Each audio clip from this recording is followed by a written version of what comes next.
irratti okay goona. Kalarii ni filanna.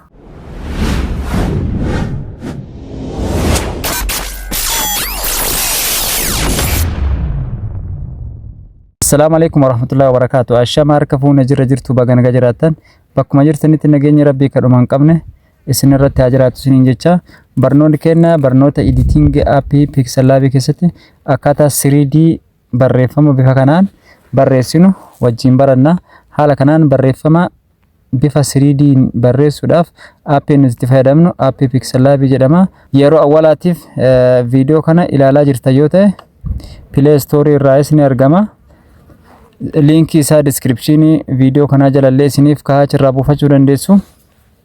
Kallattimaan gara barnoota keenyaa let's go. Appiin Pixel Lab yeroo bantan bifa kanaan isiniif banama. Setting jalaa kana keessaa kan nuti filannu 3D text kana filanna. Okay jennaani haala kanaan nuuf baasa. Tuqaalee sadiin harka mirgaa gubbaarra jirtu kana gattoonna. Image size ni filanna.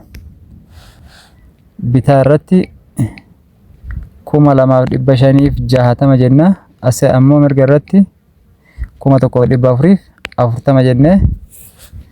Haala kanaan gabatee kana gad diqqeessina. Mallattoo qalama kana al tokkoof gattunna. Ammas irra deebinee al tokkoof mallattoo qalama gattunna. 3D text jedhee nuuf baasa irraa hanna. Nama editing Pixel Lab jedhee haala kanaan nama bifa kanaan barreessee jira. Isin ammoo waan barbaadan barreessuu dandeessanii. Erga haala kanaan barreessitanii booda ammoo mallattoo qalamaa kana ammas gad tuxxanii yoo barbaadan TT kana ni tuttu. Size isaa kana gad diqqeessitanii 170 irra keettanii barreeffama erga bifa kanaan size isaa kana qajeelfannee booda right ni jenna. Mallattoo A kana bira sinni tunna yoo barbaanne karaa kanaanis size isaa qajeelchuu dandeenya. Bifa kanaanis asirratti yoo ta'e immoo 70 irra keenna.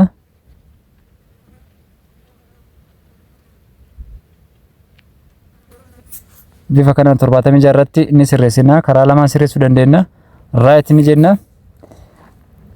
Color isii jettu kana irra ni tunna. Color irratti okay goona. Kalarii ni filanna. Gurraacha yoo ta'e haala kanaan adis yoo ta'e as harkisne kalarii barbaanne irratti galchine bifa kanaan filannoo hedduu jira waan ta'eef kalarii barbaadan keessaa filachuu dandeettaniis. Yaada keessan yeroo barreessitan bifa kanaan anama tokkuma filadha.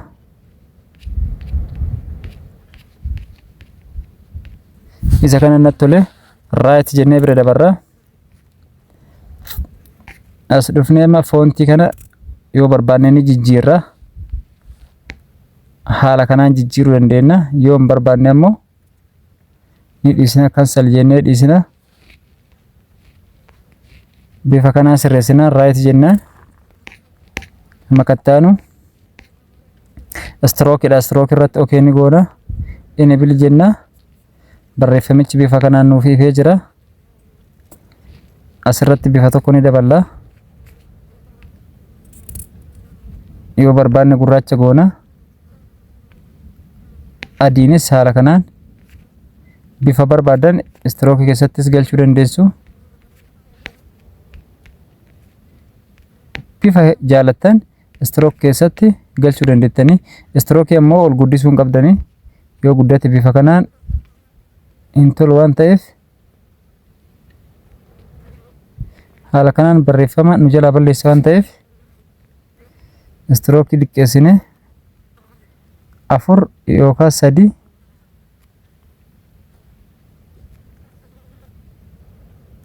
tokkorrallee kaa'uu dandeenya 0 irrallee kaa'uu dandeenya. Haala kanaan 8 waliin ta'umu shadow filanna.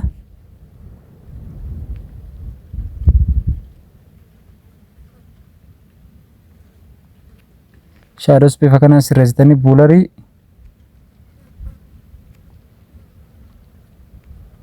soddoma irra kaa'annee bira dabarra. As yoo barbaadan enable gootanii right gootu.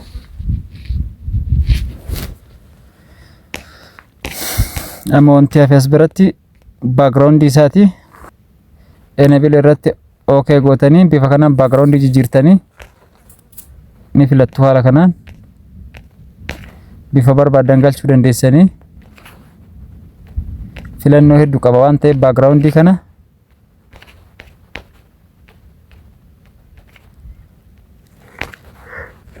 haala kanaan keessaa filattanii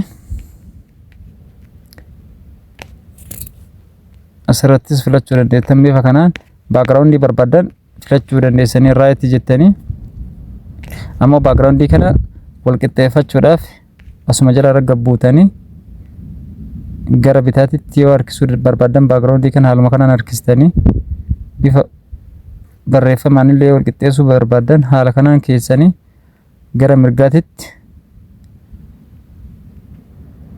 haala kanaan gara gubbaattis ol guddisuu barbaadan bifa kanaan ol guddistanii gara gadiittis buutoomii haala kanaan background tolchuu dandeessanii bifa kanaan barreeffama 3D barreessine itti fayyadamuu dandeenya waan barbaanneef barreeffamoota gaggabaabaa loogoo bifa kanaan barreessine itti fayyadamuu dandeenya jecha 3D dha. 3D bifa kanaan barreessine itti fayyadamuu dandeenya aappii Pixel Lab keessatti. Aappiin Pixel Lab hojiilee hedduu qaba waan ta'eef waan hedduu ittiin dalaguu dandeenya.